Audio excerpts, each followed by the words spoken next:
ambitious goals for this Pan-African initiative. So perhaps as a starting point, and I'll really just kind of put this question and see who might be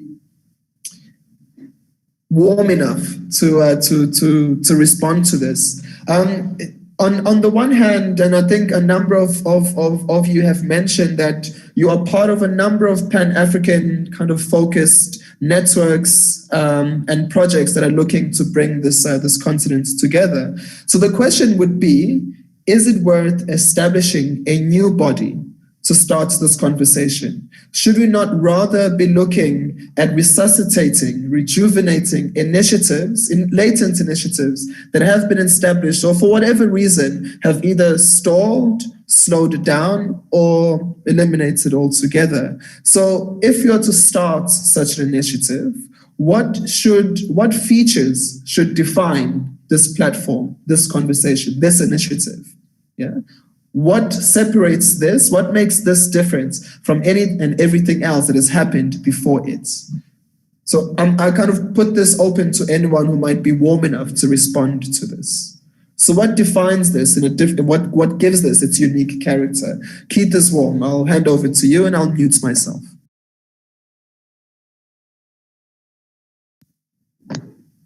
Okay.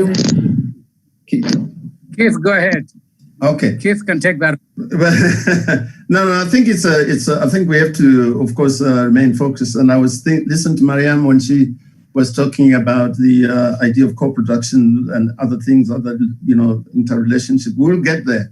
But the points I would like to, just going back again, instead of like us thinking that we are reinventing the wheel. And if we look at our inventory, if we look back and what the structures are already available in place in Africa as far as the festivals that we want are concerned, and of course, we're looking back at the festival in Qatar, JCC in Qatar, in Tunisia, and then of course you have FESPACO.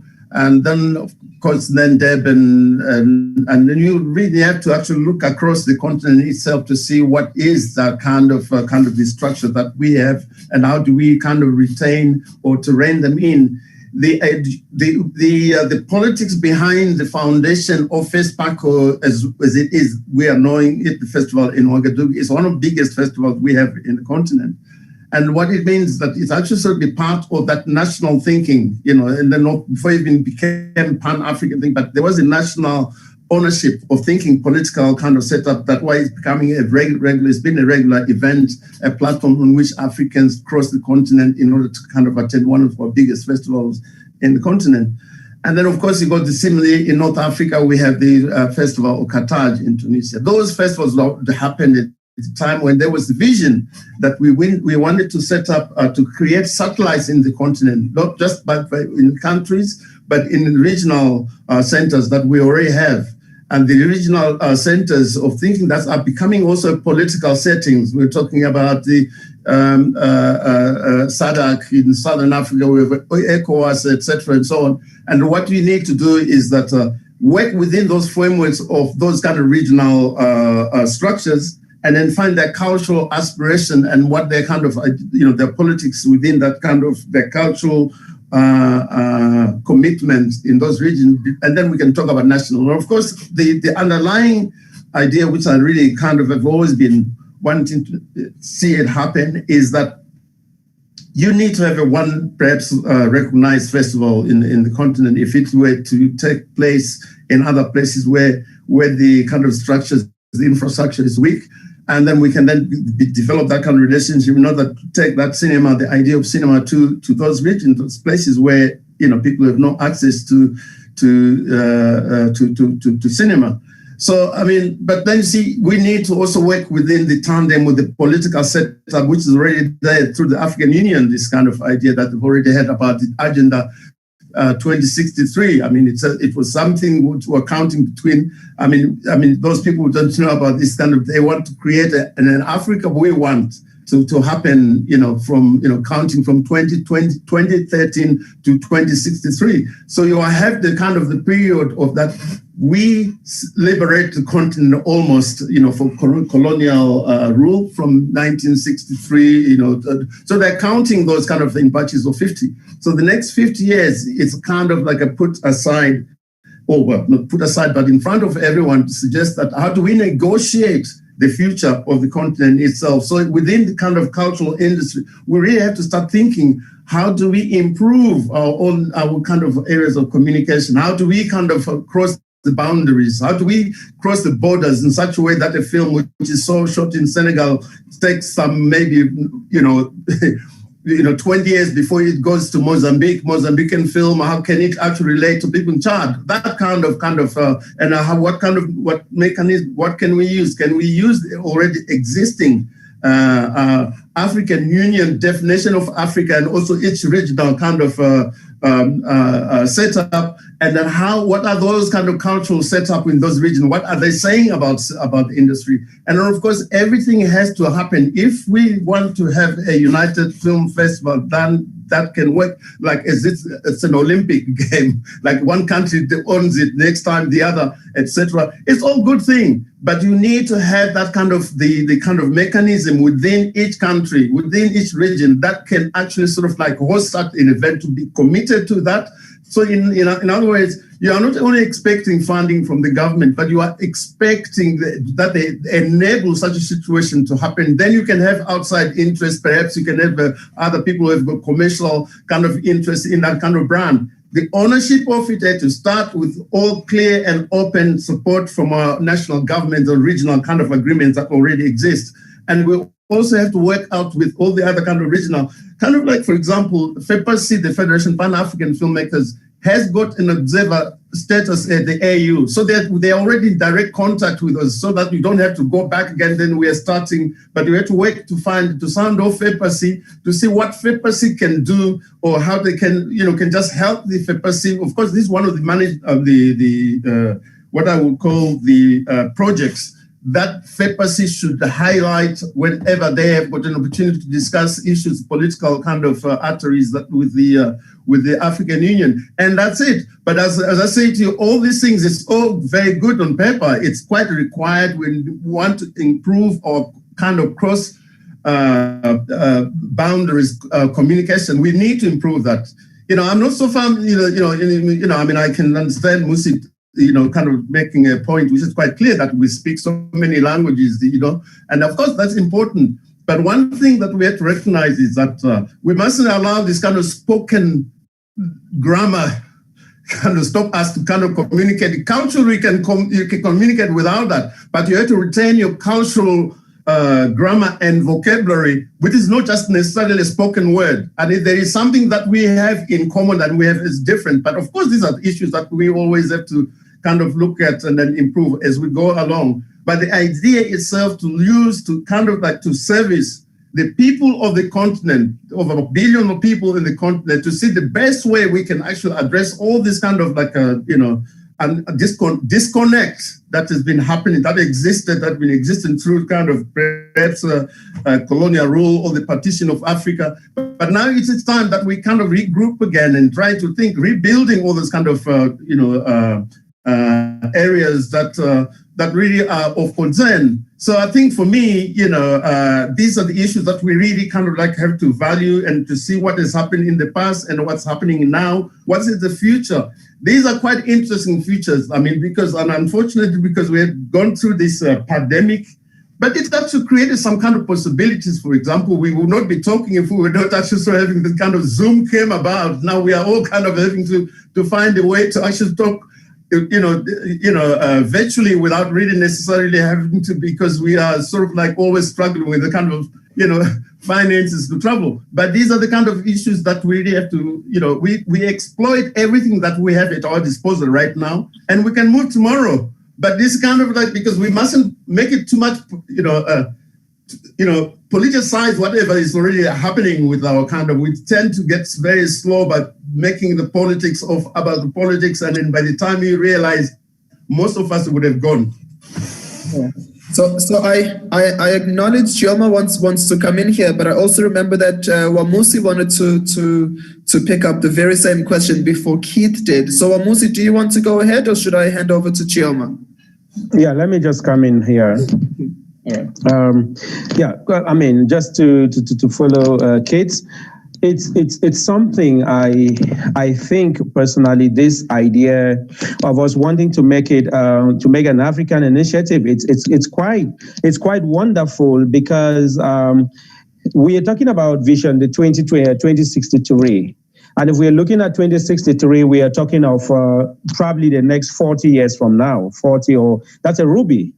And if we're talking about the next 40 years from now, definitely in my thinking, I think we should also look back the last 40 years. That's in the 70s. You know, what happened in the 70s? You know, so we're in the middle. We're in the middle. If we have to go ahead, we have to look behind. What happened in the 70s? What were the successes? What were the failures recorded in the 70s in the cinema industry? Are there things that we could fix moving up 40 years to come?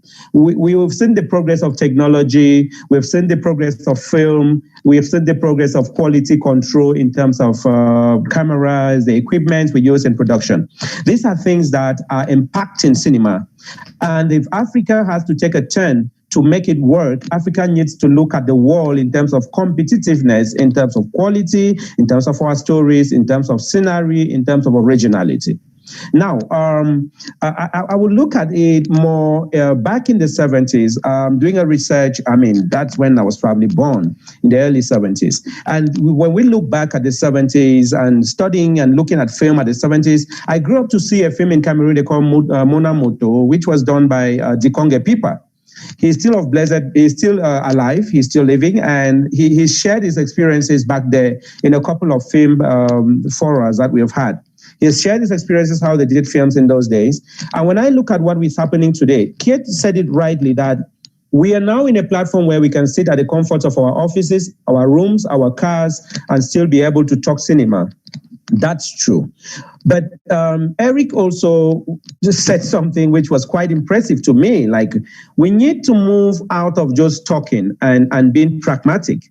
I have been part of Pan-African initiatives where we have sat at different festivals, we have talked, we have engaged actions, but at some point, follow-up is a problem. We have to take it first as a routine here to agree that we are moving this initiative, action has to be spare or time-bound. That's the first thing I want to come in to say. It has to be time-bound.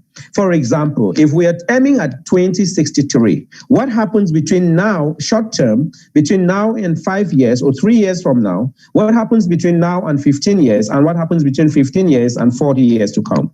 We have to make this initiative, because Kiet says, in his last phrase, he said, before we discover it, we have all come and gone. And when we come and go, the young ones come and they still go on the same platform, and they are still talking the same things that we said 40 years ago.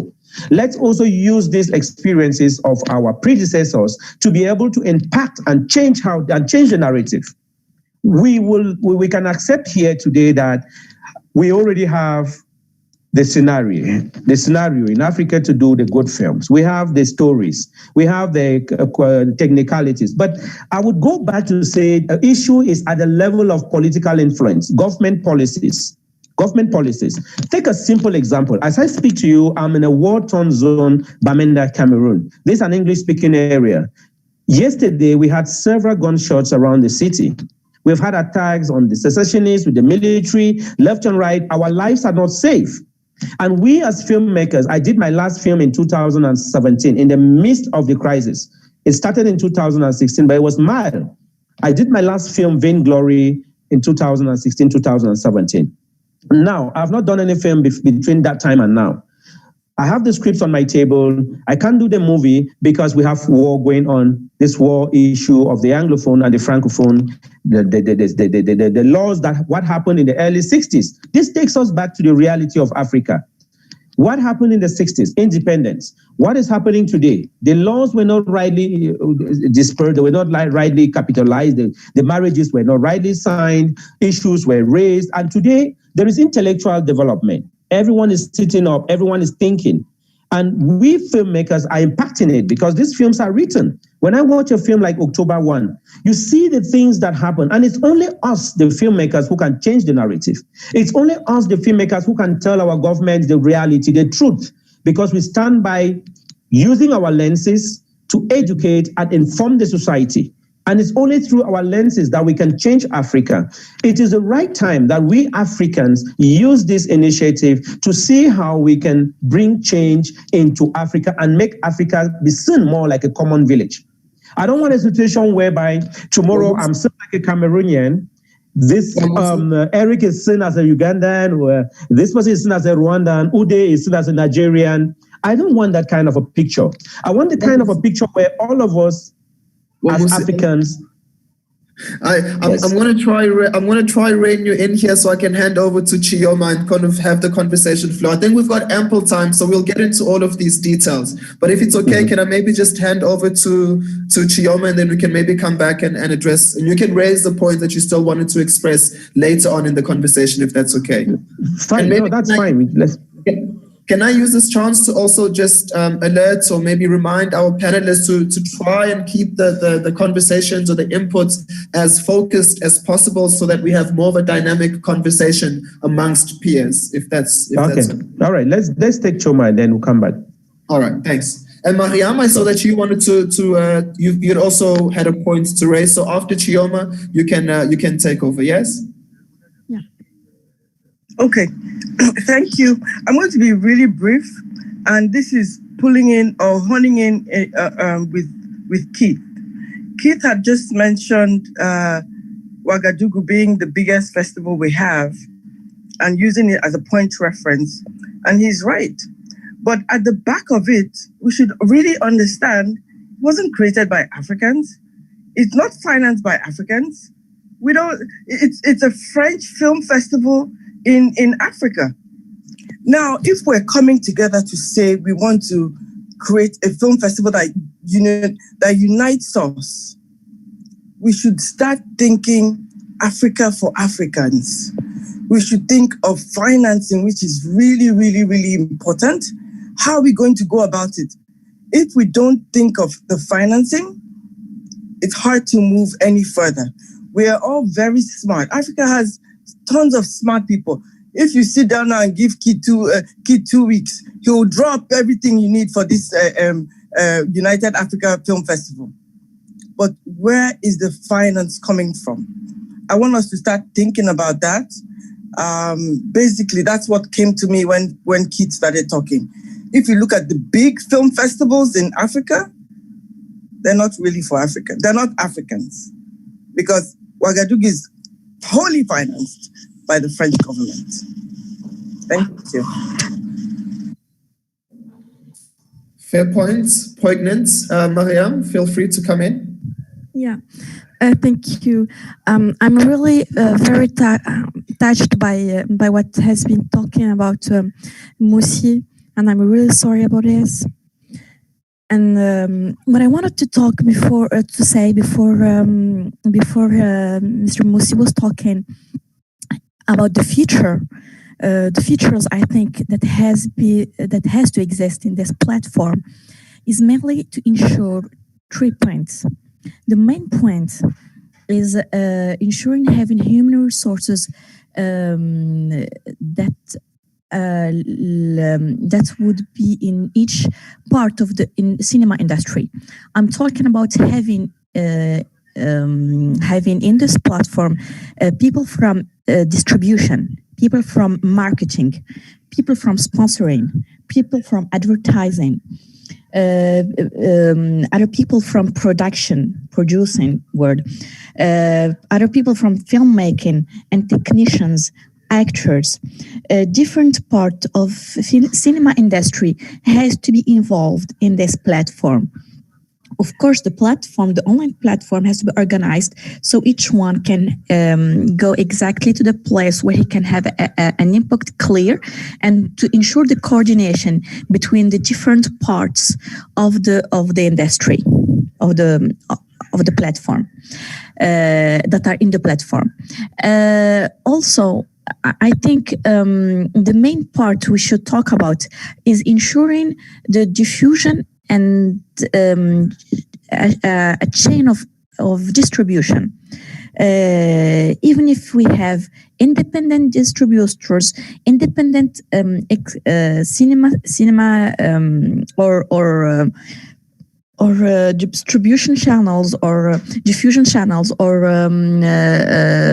TVs or online platform, all of them has to be introduced, and we need to prepare juridic and administrative work done to ensure that each one in the platform knows exactly what he has and what he has to do and what he has to have and what he can have from this platform.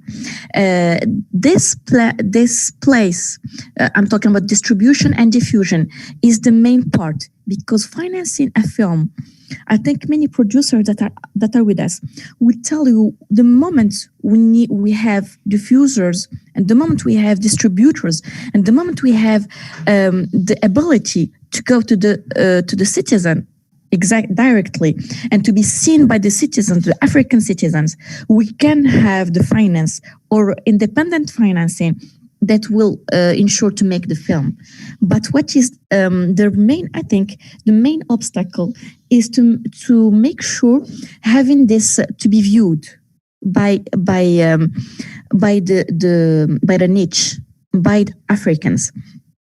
Then, as we will have different people from different countries and from different parts of the film industry, filmmakers, writers, players, and actors, we will definitely by the nature of human being, we will go to borderless teams and borderless concerns, a human concern that concern all of us, and will ensure. Will ensure a way or building a place for unity, for African unity. And finally, I think that we can, with all those new ways of electronic money, we can have also electronic or a very eased way, and to finance and to ensure the movement of money from a place to a place, so we can ensure this co-production or Pan-African co-productions. Definitely, I like the idea. I would. That was the last point, the third point. But I want to add just one more thing. I so loved the idea of having a festival that would go this festival that would hold this platform of co-production, of distribution, of this unity of cinema, African cinema. If we can ensure that each year it will be held in a different country, that would be awesome. Beautiful. Thank you, Mariam. Eric, I acknowledge your hand. Please feel free to unmute and add to the conversation. Thank you very much, Zola, for letting me speak. It's so much like boiling in my head. So it's just like it's a great initiative. It's really a great initiative, but it's long overdue, because an African initiative that can actually be taken charge by African professionals. And I just don't know how you came up with the names of the people to be part of this platform, but I think it's true. It's really, really great. I mean, the African continent has had a number of initiatives, right? And, one of them being the FEPASI, the Pan-African Film Festival in Ouagadougou, which is, known to be fully financed by the French.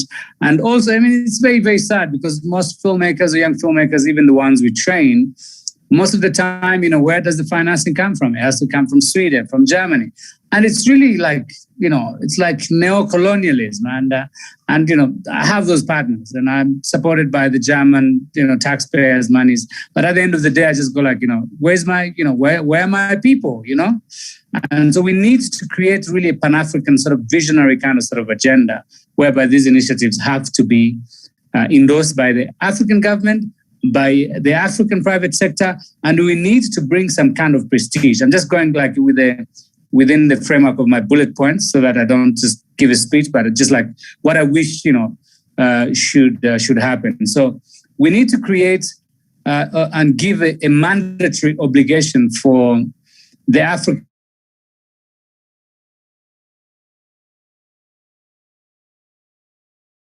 screens, meaning television, because America is more present in Africa than Africa is present. I mean, I don't know what is happening in Cameroon. I don't know what is happening in Togo. I don't know what is happening in Benin. And I don't know what is happening in South Africa. So, and it has to be taken within the framework of those intellectuals and those thinkers and those people who can actually, not to give us soap operas, they because filmmakers are thinkers. If you look at, late Sembène Ousmane, who literally paved the way, and all the others, all right? They presented to us something that we keep on thinking about for the next 50 years. So I think that has to be taken into account from the programmers of our television networks and from the director of cultures in our various ministries. They need to take on the role of being less of bureaucrats. I mean, I'm sure, the problem I face on the parts of East Africa is the same thing in West Africa. It's the same thing in North Africa. I mean, North Africa, they have a pretty vibrant film and television and television network. So I remember, Keith will clearly remember how we had Sitengi. Sitengi was I don't know all the politics behind it, but I attended it like 3 times, and Sitengi was beautiful. All right, it just gave prestige, and one of my bullets is prestige. We need to bring Africa to a prestigious platform, and Chioma has done that wonderfully. I was invited by her sometimes back, and I was hugely impressed. Because at the end of the day, once you hear of an African initiative led by an African, you go like, okay, it's another African chaos. Chioma, kudo, I did not see any chaos. I was beautifully hosted. You had some amazing volunteers. It's always good to encourage one another in terms of knowing who can do the job. Because sometimes when you create these kind of sort of Pan-African sort of platforms, they tend to become very governmental. I have nothing against the government, but at the end of the day, you can imagine exactly, how FESPACO is run, or how some other, Pan-African initiatives are run. So if you are being engaged on having this rotating film festival, I think we'll need solid input from the government. That's one. 2, we will need solid input of the people who have proven to have dedicated their time, their resources, their blood and sweat, their marriages. People have died on this course, all right? I've known people who have died on this course. So the people whom we'll be talking to, they really need to understand that. People die on the front line of this quest. I've known people, Keith knows all of them, all right? So sorry that I get a little bit animated. So I think government, 2, the platform of business investors. I mean, African has got so many people. I mean, I've got so many rich people, but they want to get involved into something that will go like, hey, are you going to be bringing me something like of the likes of Jay-Z, So, and I've been blessed enough because I go to California and all these movie stars love me. All these big directors love me. So, I brag about it. And Robert De Niro will, I'll post with Robert De Niro, with Ben Affleck, all these. I mean, Keith knows about it. I'll send an invoice for self-promotion, Eric. So literally, no, what I'm trying to say is we need to add prestige to these things, because our fellow Africans don't buy into these things because they don't see them prestigious enough.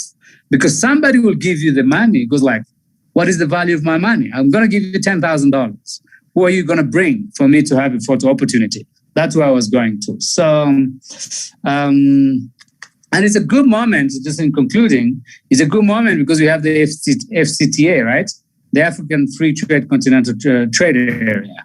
All right. So I don't know who is this agenda is going to land on whose desk, but at the end of the day, we have a great opportunity because Rwanda has done it so prestigiously. Rwanda does know how to do it. Our president is just he's a movie star in himself. All right.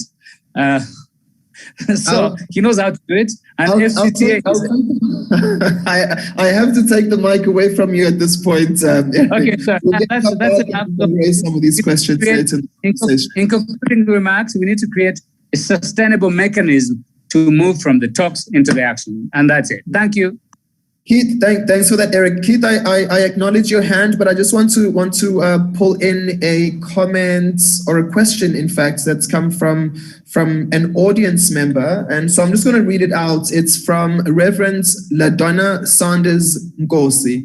And it reads, on Chioma's point, is it possible for Africans throughout the African diaspora to participate in the financing of United African-based Film Festival? Would appreciate opportunities to connect if possible. And I think this is a worthwhile contribution and question, if not a provocation, since we've been talking about the need for African networks and distribution platforms to be financed and owned and directed in many ways by people who are preoccupied and invested in the same questions and values as we are. So on that note, I mean, I think I'm just going to put it out there, and we can see how this question might be addressed later in the conversation. But for now, I'll hand it to you, Keith, and see where the conversation goes from there on.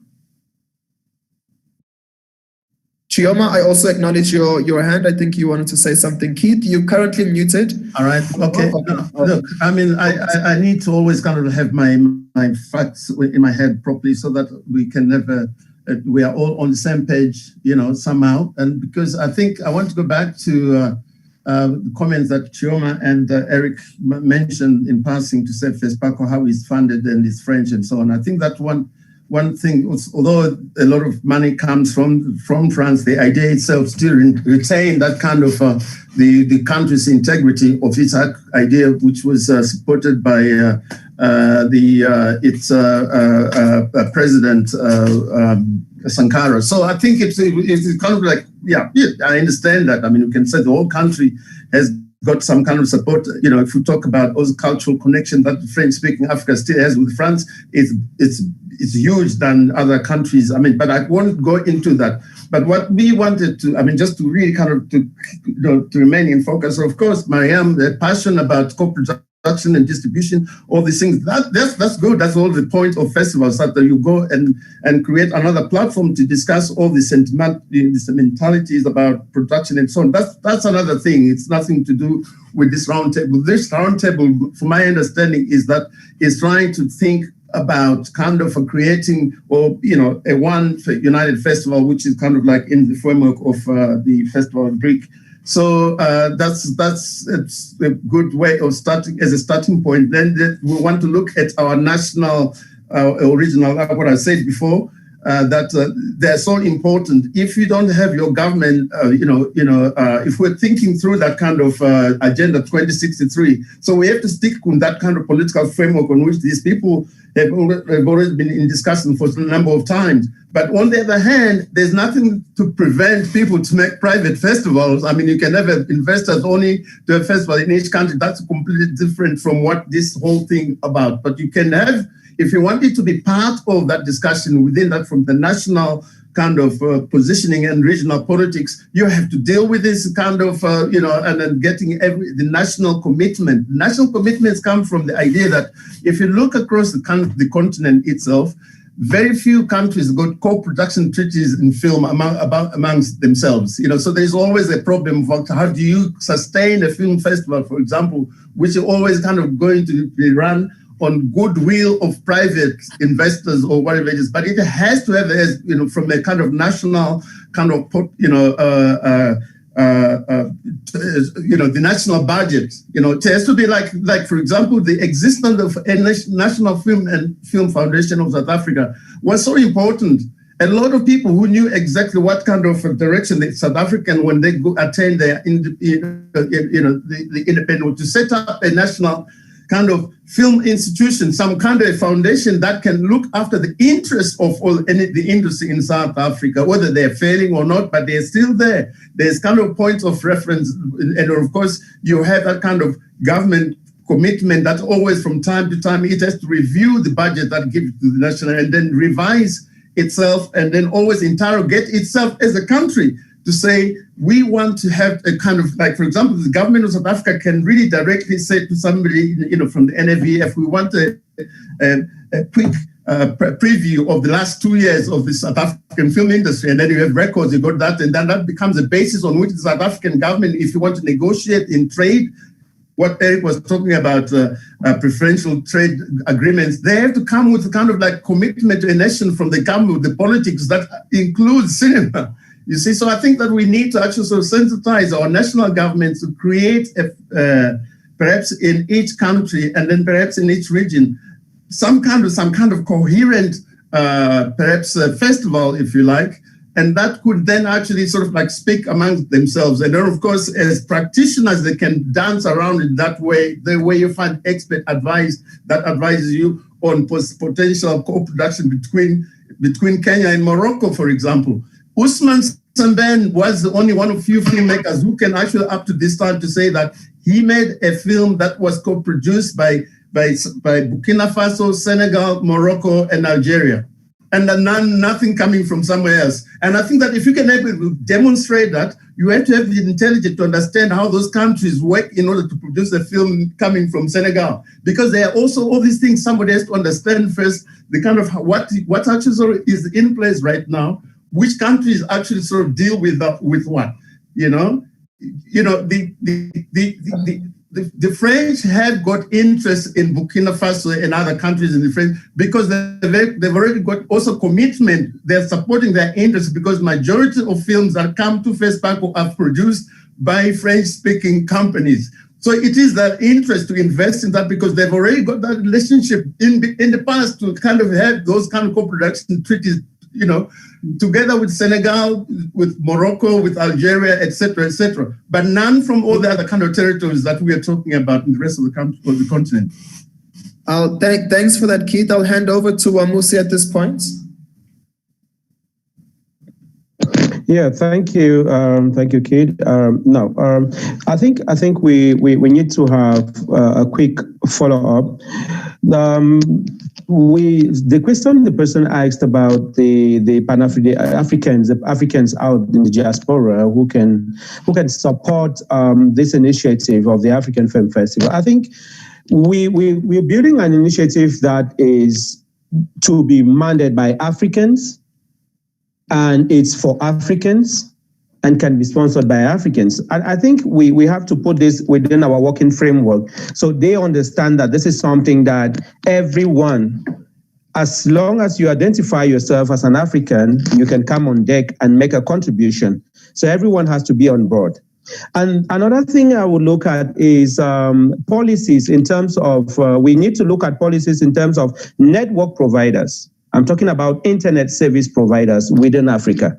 That's another aspect, because the local African who is down there in the suburbs, in the village, who has access to internet, probably might not be in a better position to access, to pay for the services, internet services, to be able to access these films, because we're in an internet era where everyone accesses information online. And we're talking about distribution, co-production. If these films are produced and they are marketed and distributed, the normal African in the village, in the rural area, should be able to access this film. So different governments, I'm following to add more flesh to what Eric said. Different governments have to put in policies with their service providers, internet service providers, to make not only film in Africa accessible, but policies in terms of internet services to be accessible for a way that we can make Africa a global village. In the West and in Europe, in America, internet is so affordable and accessible in a way that everyone can access the internet. So this is something we can also put it while we're working forward. Another aspect I want to bring forward is education. We have a certain range of filmmakers in Africa who are educated, who studied film, who have had either by classroom experience or who have had by hands-on experience.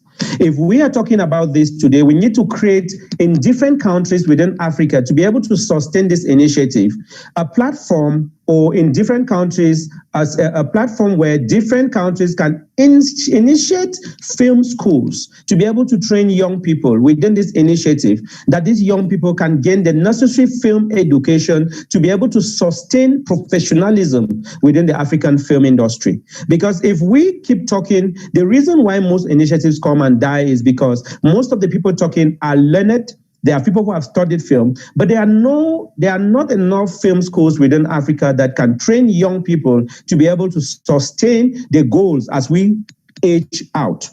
So we need to, while doing this, create platforms in different countries that have a unique training module for young people to follow and be able to stock film tomorrow within a Pan-African initiative. Because the truth is that if we don't keep these things real, at the point where we start talking, most of the filmmakers will not identify with what filmmaking is, the different aspects of filmmaking. And I think FESPACO at some point had the credibility, which we all are talking today, is because during the FESPACO, there is training, there are networks, there are workshops and all of that. And this has been done in other festivals. When Choma invited us at the AFRIF, we had that same experience in Abuja. So these different festivals in Africa, they are doing that. But we cannot only limit it at the level of festivals with master classes. We should instigate it in the different countries through government policies so that this can be an action plan for the goal 2063. Now, thirdly, I want to talk about co-production. It is important for us to understand that the same strength that the Nigerian film industry has is not the same strength that the Cameroonian film industry had, likewise the Ghanaian film industry has. So now we are looking at an African film festival where we have to use the different opportunities and exposure that these different industries have to be able to create a platform where if we meet in an African film festival, it should be different from just an ordinary African film platform to a platform where the different opportunities, for example, Nigeria has the population, Ghana has Ghana has the aesthetics, Cameroon has aesthetics. They don't have the population. We should be able to see this replicated in the films that we want to do. So co-production should be a necessity, an obligation within this initiative that we are trying to build. And lastly, I will talk about the AAC, the African, that's the AACC, the initiative, the AACC. You see, these are initiatives that have been sustainable. They have gone for a very long time. But I think if we are talking about an African film festival, we should be looking at an initiative that can kind of pilot or can kind of push kind of the same initiative which the AAC have been advocating. Because sometimes in my local parlance, they say when there is too much of monotony, there is need for change. I think that this is the right time that we should start bringing change so that people see things differently within Africa. We should not remain on the old ideas of this is how things have to be done. It must be done this way. Let's give an opportunity to new initiatives, change of name, because policies are changing within government. Let's also change policies within film sectors. So I'm looking at a situation where at the end of this discussion, we should be able to come out with a name. Even if we are maintaining certain aspects that were practical within the AACC, we should be looking at some name or some different idea because we'll be instilling new ideas into what has already existed. So I think at the end of this, we should also look at such an initiative. And the last but not the least is at the level of conventions. Different governments, in as much as they don't have an influence on our arts, they have to capitalize on conventions. When we have all of these discussions, like the BRICS, we are looking at the BRICS. Yes, if all of that happened with the BRICS and we're talking about China, South Africa, let's look at an African initiative which moves a little bit away from what already existed. Let's know that since we are coming up with new initiatives, we should change the policies, we should change the name, but the actors have to be more committed and we work within a time frame. Thank you very much. Thanks for that.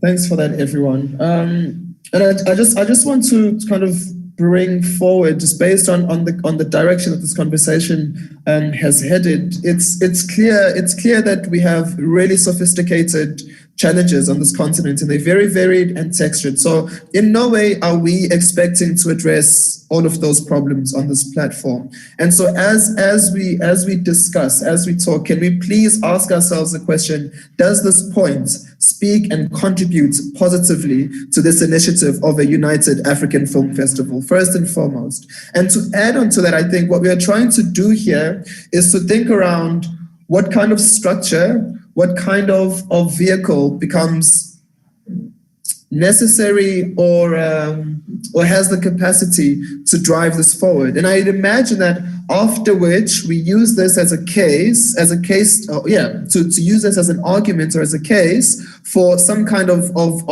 unified vision at a regional level or kind of across a number of festivals or important players on the continent. And I think once we have this as a case to make an argument, we can start to address these broader questions that I think are being raised here. But however, I don't think they quite they are as pertinent for this discussion on this platform. So again, I just want to remind us to think strategically when we discuss. There are things that we can discuss right now, right here, because they are useful for this United African Film Festival. But I think there are some ambition, there are some goals that are much more long-term that perhaps cannot be addressed in this forum. What else to say? I think those are just the two things that I wanted to mention. But I also see Eric has his hand up, so I'll hand over to you, Eric. Come in. Thank you very much. I'm just going to go straight to the point to have this African Film Festival, United African Film Festival going forward. And depending on the endorsement, if we can have the African Union actually pledge for each country to donate or to give a grant of $100,000 each year. And then we have a rotating film festival that takes place 2 years. And then if a platform that takes into account the active members already, based on what you have actually brought forward and all the other initiatives, the AFC, there's the African Film Festival Association. So these festivals, create sort of a board that has a mandate to work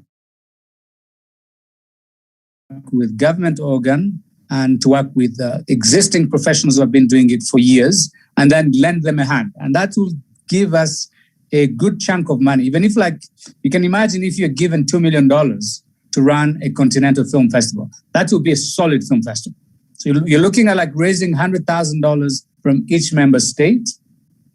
And then, you raise maybe, I'm just thinking, loudly here, maybe $5 million or $4 million, of which every 2 years, $2 million will be dedicated to actually perform that United African Film Festival, with the implications and with the input of all the other professionals who will have the mandate to train all the young peers. Do you see what I mean? So it can be rotational as well within the country, where there's an audit, people have to be paid. Do you see people actually have to compete for it? It has to be a prestigious platform where you actually get invited. So even the guys who are trained through our wings, beneath our wings, can feel after 2 years, it's going to be my time. I'm going to take over from Eric Cabrera, because after 5 years, we just have to initiate a kind of a sort of African leadership maturity kind of sort of setup within the culture. So that's it.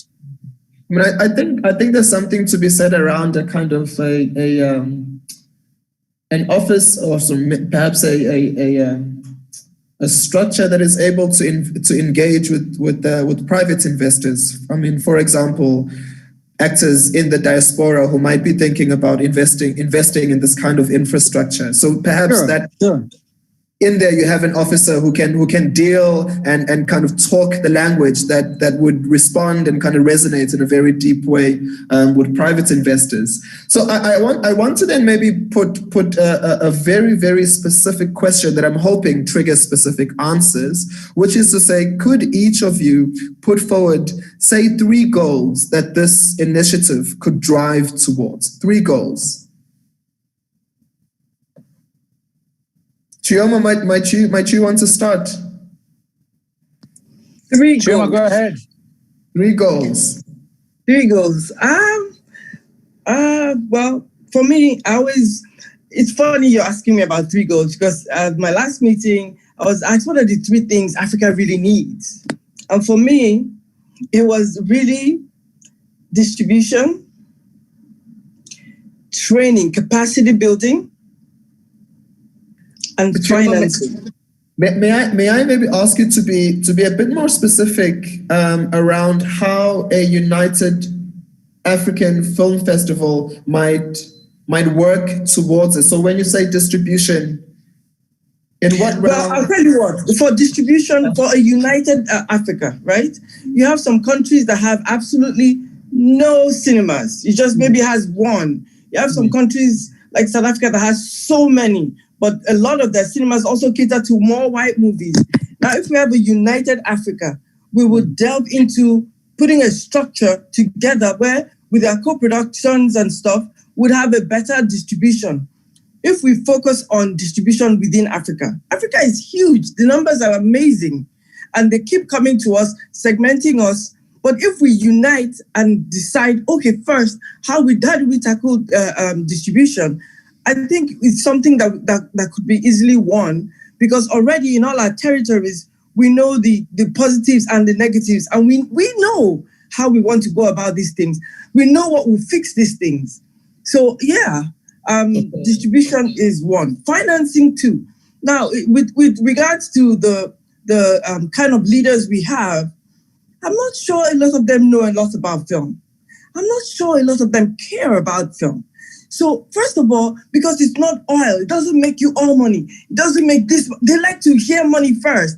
We're art. So first of all, who are those? Let's identify those leaders in our Africa that are inclined towards what we need. When we identify that, we'll move faster than coming to deal with some type of presidents that would stall this progress. So for me, identifying those people and then identifying the business organizations that clearly understand and push through. I have nothing to do with government. I have nothing financially to do with government. They're here for policies and stuff, and it works for me. I do everything with business, and it also works. So let's pull together what works, what doesn't work in different aspects of Africa. Pull that together, and I'm telling you, we'll get the kind of financing we need. Like Eric said, the FCTA, as it's called, is going to be held in, I thought September, but I was just corrected, it's going to be held in December. They have $500 million raised for the creative arts in Africa. There are different people coming up with these things. And like Eric keeps pushing, prestige. Once they see something as prestigious, then they want to be part of it. So how do we make ourselves prestigious enough not to be kept thrown to the side when we go to Berlin, kept aside? Is it because we don't know what we're doing? Or is it because we don't make the money the rest of the world make?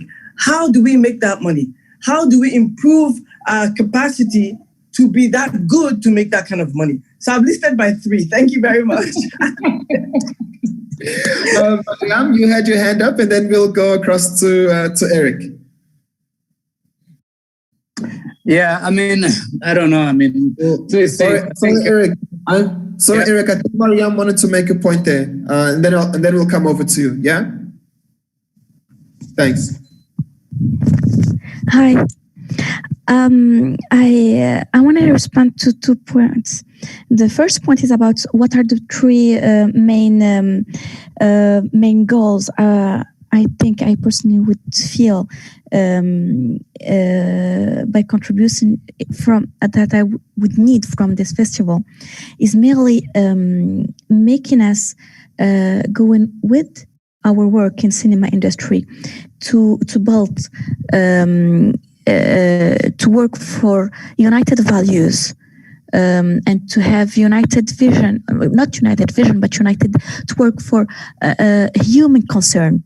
And go beyond all what those political and those constraints that we have been talking right now about.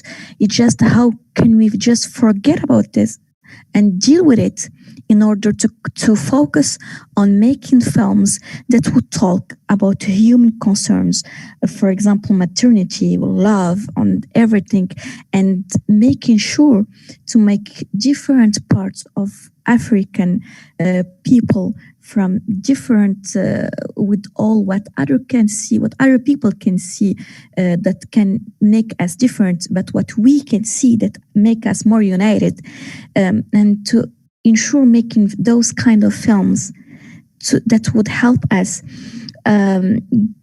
going back to what is inside our hearts, which is unity, African unity. This is the main goal I would have. The second two goals would also ensure distribution, like our friend said just right now, making sure that going beyond economic and social disparity in among African countries. We have some brothers that doesn't have a cinema in their country.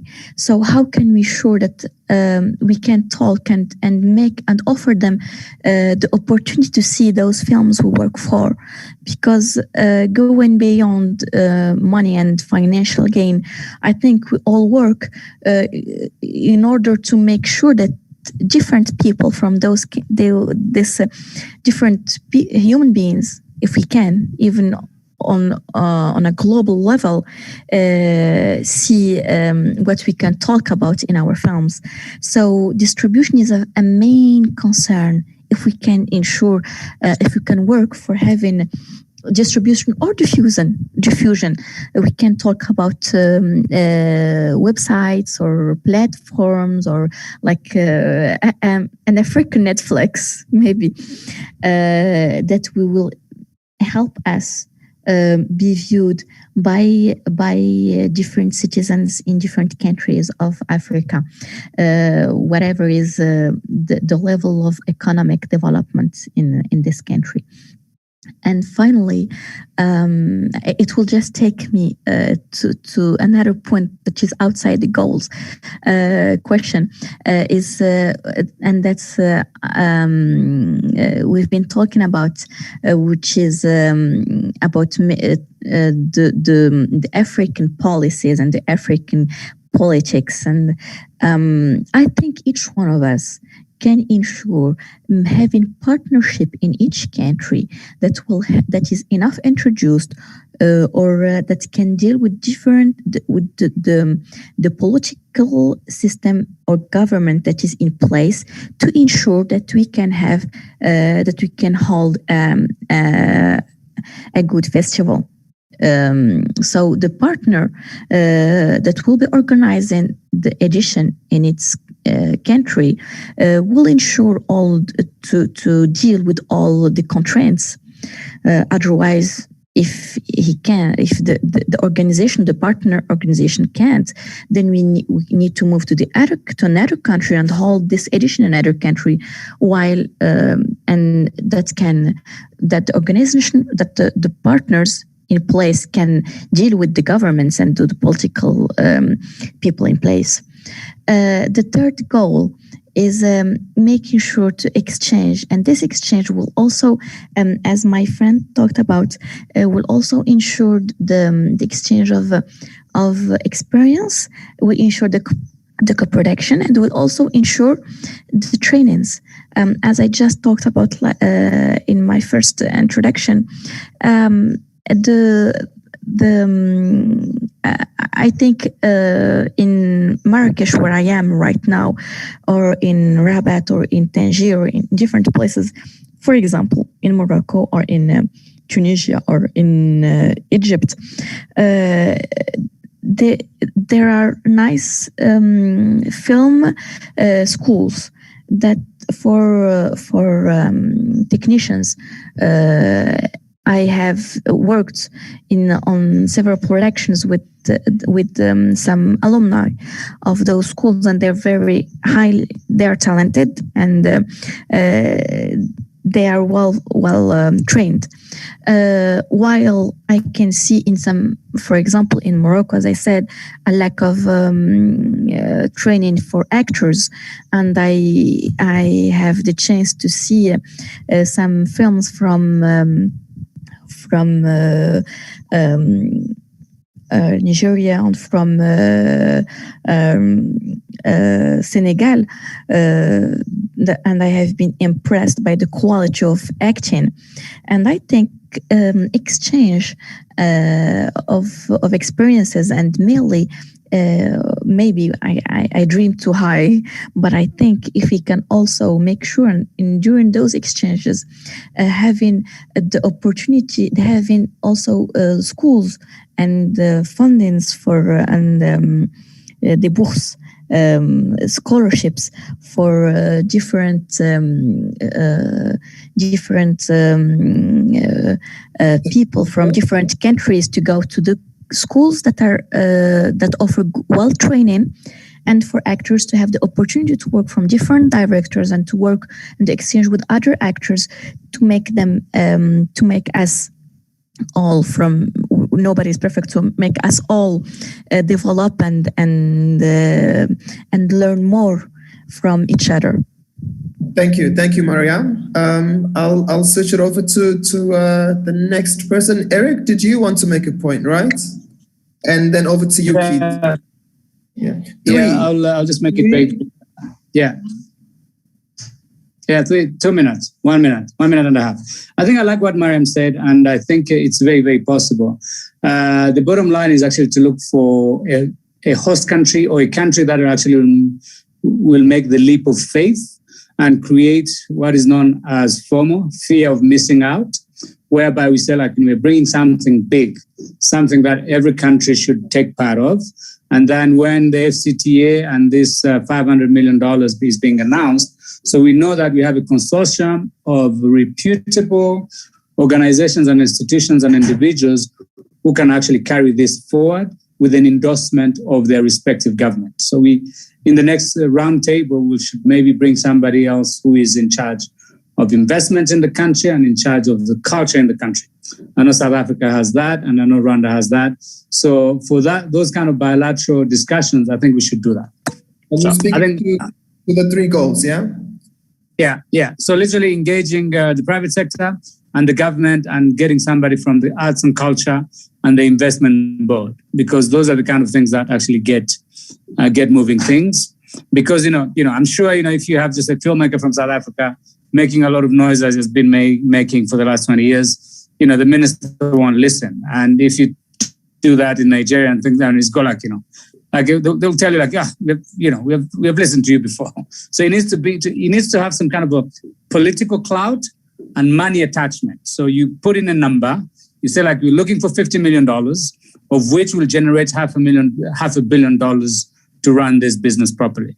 So whoever is in math or in business will understand what I'm trying to say. But that's actually that's the mindset I have. So it needs to move from culture and We all want to have the intellectual thing, but the thing is, everything is moving into brick and mortar and China and the economy. So we need to speak a little bit of that language, but by trying to get to our goals. I'm sure you get me. I'm speaking. Perfect. I get it. Keith, over to you. Thank you for that, Eric. Keith, over to you. And you're muted. Okay. So, I mean, I'm not, I'm a very patient person. I mean, if we do things correctly, we really have to be very, kind of very clear on what we need to do first before we jump over to other things but we are quite aware of the Audiovisual and Cinema Commission, and of course that was so committed to by the AU. And we also know that the AU is committing itself, especially for the next 50 years, to the idea of free trade between countries, free passport movement of people, etc. And of course, that within the framework of the Africa we want.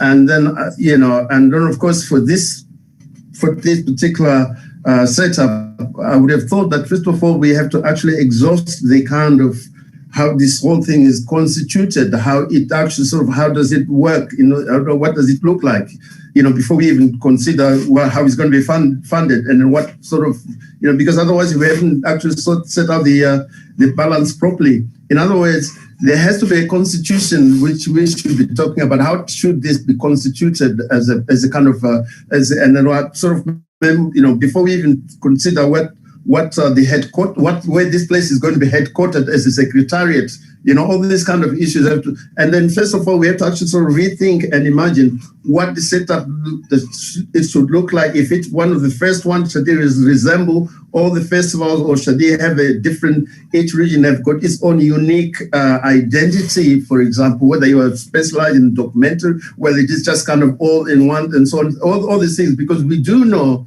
very well, as I do, the countries of my great, but especially Morocco, is quite very well kind of, just a composition in terms of industry as a kind of industry, documentaries, and of course we know those kind of setup, and there is some kind of strength that you can get from that part of the continent. And of course there's also South Africa and so on, and of course Nigeria. But what my point I'm making is that how do we envisage this kind of, this structure to look like? Is it going to be set up as a board? Is it got advisory because before we say that, we have to suggest all the constitution, how it should look like. But if this question is relating to say, could we foreground the 3 goals that it should work towards? Because it can only come once I have a clear definition of what how the setup of this idea is. Is it a non-governmental organization? Is it somewhere? Is it going to report it before you can actually? Because there are also implications if you start talking about the result. Because once you say something like, then the implication, your limitations about what you. Do you see what I mean? Because if you start thinking, then you go back again and you find out you're going to actually trip yourself because you have not actually thought through the same. And then once you have that, you have got objectives and aim and so on in the process. That's how I would say, look at the foundation, and then we know exactly what the festivals should work like. And then, of course, I can understand Mariam's passion of whether distribution and all this. Okay, there's a sentiment of kind of an artistic director can think about, or somebody who's actually conceiving an idea of what their festival should look like, what kind of things they should be addressing. That's a kind of something which will come. I mean, we are not into that position as yet to define the character or the architecture of the festival itself. Do you see what I mean? But we are into a kind of position whereby we have to figure out the foundation that actually that's sustainable, so that we can actually sort of understand, so that when you go and talk to people at AU, you would have done your homework. Because we all have passion to say, this one kind of, because we have different brands, we know this kind of commitment, but at the same time, we should be really kind of have done some kind of mature enough to be able to actually set ourselves within that kind of formidable structure that we can then perhaps utilize some of the money, because the AU launched the Audiovisual and Cinema Commission in 2016. It was formal, it was kind of reported, and then there's money they attached to it. So they would like to find, so as this kind of setup should be looked upon as a technical, maybe what managing a festival, which is something that ought to be kind of looked up very clearly as a potential place to put some of the money the African Union are trying to put together in order to set up, to disperse all the money. That's what usually happens. But we do not want to kind of become a sitting duck and find somebody from AU who would have actually designed their own thing with perhaps a few clique of friends or people that they know, and then everything disappeared. Then you realize when it's all gone that once upon a time the AU had some money which was kind of geared towards something else. Nobody, but we need to be able to be very coherent, and then be able to engage all the setup that actually exists before us, and also most effectively try to find out. I mean, it doesn't take very much time. We have to actually sort of dedicated somebody or some dedicated group of people who really kind of do the kind of the inventory and do the kind of research, and to see and to make sure they talk to the right people, because FEPASI is also kind of thinking through the same kind of lines, and everyone is all over the place. But if you do know, right, most of the everyone play golf together on a Sunday. They're all playing golf together on a Sunday, and then we go on a Monday to try to find it. You'll find that they've already talking about, all this kind of displacement of, because what we're talking about as a United African International Festival is huge. So you have to be able to actually sort of deal with all the kind of mess, roll your sleeves, and make sure that you actually create a foundation that are really well informed and does not necessarily leave somebody else kind of, outwit you at some point. So that's my point I would like to make at this point. Thank you for that. Wamusi, can I come to you for your 3 goals? And I just also want to use before I give you the platform, I just want to remind everyone that we have just under 15 minutes because the host of this conversation is on a grid that will be cut off at in about 20, if not 15 minutes from now. So I want to take last 3 goals and then ask everyone to start thinking around your closing points, and please asking you to be very, very brief in doing so. Thanks. Over to you, Wamusi. All right, thank you. We're assuming that having this discussion is already having us towards creating an African United Festival. Within my first goal, I want to be very specific with words and call them capitalists, just so you have the real words. My first goal is cultural. Explore our cultural differences. My first goal is that we should be able to explore the cultural differences that we all have as the different African countries. Because if we explore these cultural differences, it will give value to what we are building. My second goal is explore intellectual capabilities within Africa. Africa has one of the best brains in filmmaking, but we need to be able to identify this, explore these different intellectual through exchanges. It could be educational, it could be co-production, it could be. All these other things can come in because most of the different speakers have already talked about the different aspects. But let's be able, one of the goals should be to explore the different intellectual capabilities of each and every African nations and individuals. And my third will be to keep a database for African film or African cinema. We need to create an African film festival, international festival, where we can be able to create a database of our film structures within Africa, just so we can see the worth of what we are as African filmmakers. I think if this all is put in place, alongside all the other suggestions that have been given by the other panelists, we'll be driving this goal towards a successful end. And it is important that while creating these goals and structurizing them, we should put in place a management team as soon as possible to kickstart this initiative and set short and long-term goals. Thank you very much. Hey, thanks, colleagues. I think we've taken everyone's 3 goals. I would then maybe use this last few minutes to circulate with some closing thoughts. Maybe let's start with the person who went first, which is you, Chioma. Yeah, I'll be very quick. I would like for us to have something to think about.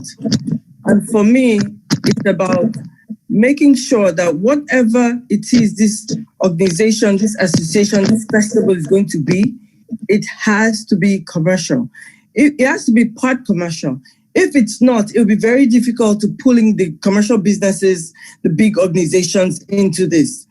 We talk too much about art, but there should be art and there should be a business side of it. Please, let's think commercial in whatever it is we're going to try to project. Thank you.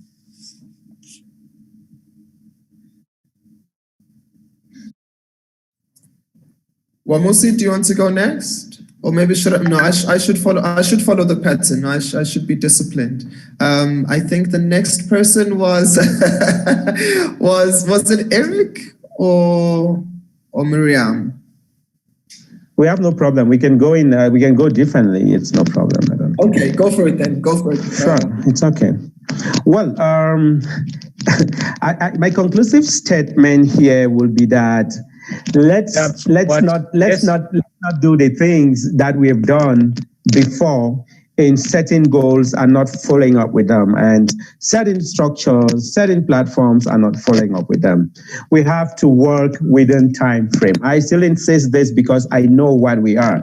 We are a very, very busy set of humans, filmmakers, film stakeholders. We are a very busy set of humans that if we don't keep time tracks, we end up at the end of the day just talking and dancing the same dance like before. Let this platform be one of an exemplary one that will show Africa, that will prove to the world that we can set goals and follow them up, while considering other existing structures, making sure that other existing structures like festivals within Africa are consulted or are used as a mechanism to be able to develop this initiative. Because if we don't do that, we will just be making a replica of what is already existing. So I think it is important that as we set forth these goals, we should be able to keep a track on them and follow up what is already existing and making this one a little bit more better and exemplary in its form. And conclusively, I would think that it is important to just kickstart it without looking at the challenges, because if we look at the challenges, we might not move it forward. Thank you very much. Anyone else who's feeling warm to take over the mic, please feel free. Yeah, I just want to get concluding remarks. I want to say that within what Keith said about, like, you know, the organizational structure, I think I would suggest that we do this as a social benefit, or like social business enterprise. is social benefit, social enterprise. Yeah, you know, because if you do it NGO, we all have our NGOs, and we know how it takes and how long much it takes. And I think that responds exactly to what Musi was trying to say, and that partly also responds to what Chioma said. It has to be business driven. So when we engage with telecom, such as Airtel, MTN, and things like that, we've got to talk to them in a business language. And some of the people on this platform on various places can be chosen to actually take on that business languages to move it forward. Otherwise, if you go like into associations and you know, it's not going to take off. So, you know, depending on what you have in mind and what is at stake, I think if we do it as a social enterprise, I think it will work better. So all the existing platforms or organizations or institutions or even individuals can be stakeholders into that, and then they can come in and then come out, you see. So, and then, but the whole thing can just, like, you know, is it sustainable? Are you making any profit? Do you have any problems? Do you have a board? Can we support you? Things like that, you know. So that was my 5 cents. Fair enough. Over to you, Keith.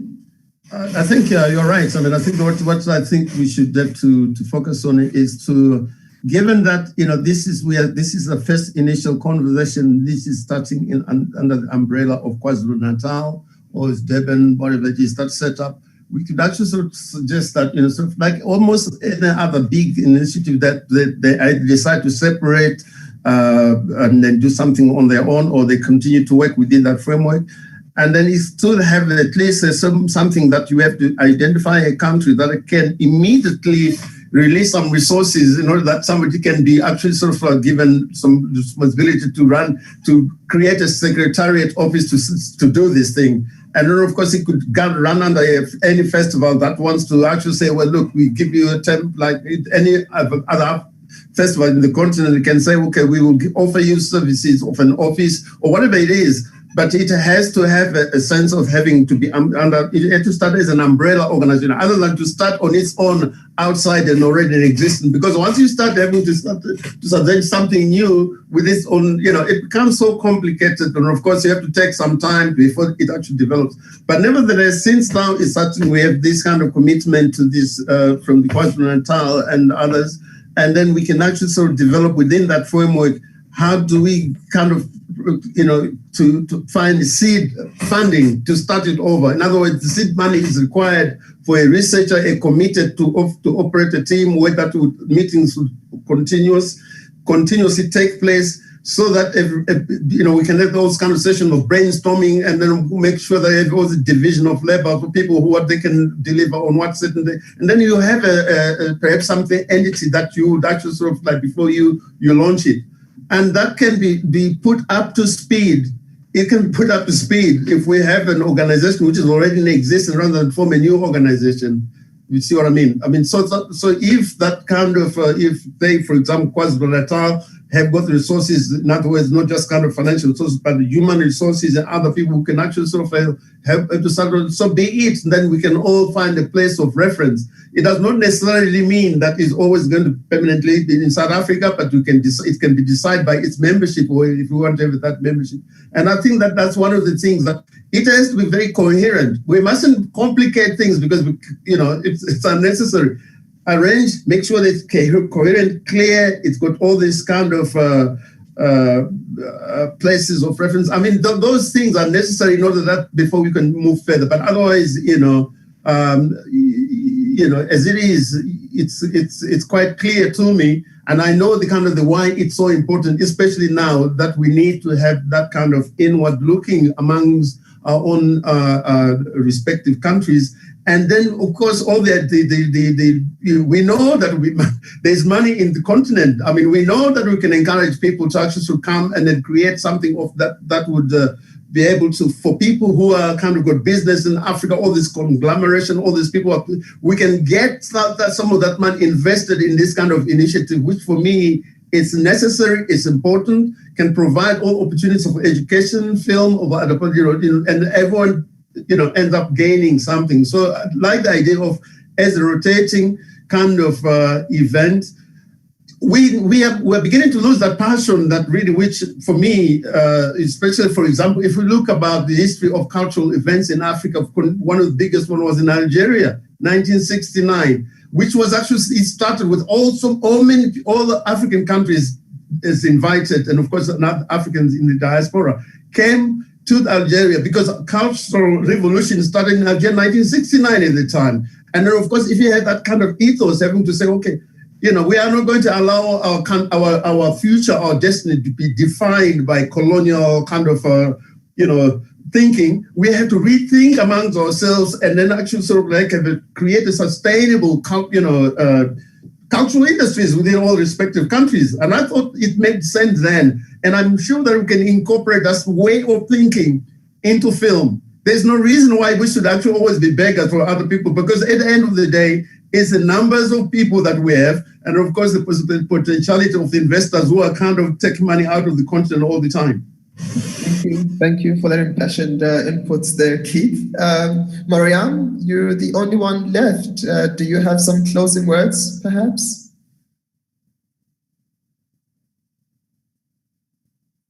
Mariam? Yes.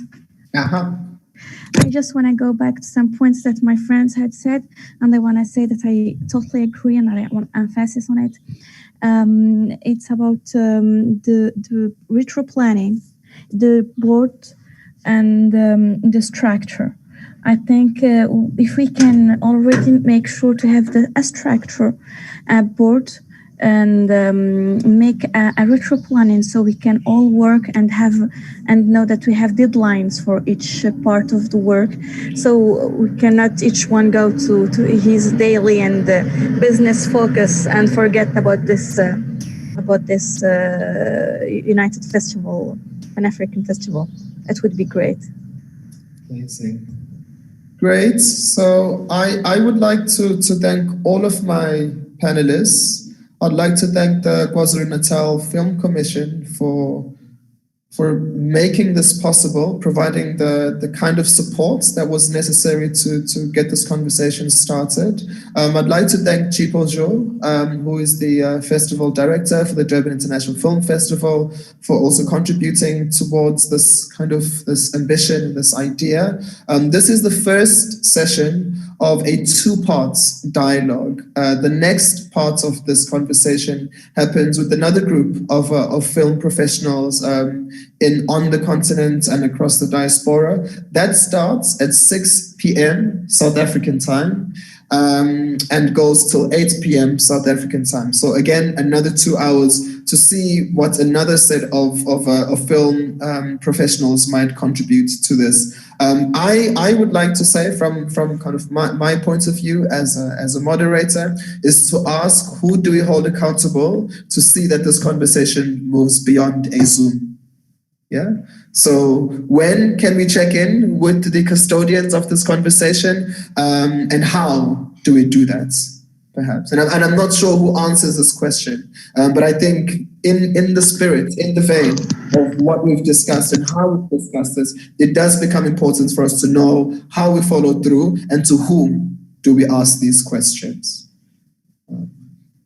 Yeah. So on that note, thank you very much to all of you for taking the time and your intellectual ability contributing to this very rich conversation.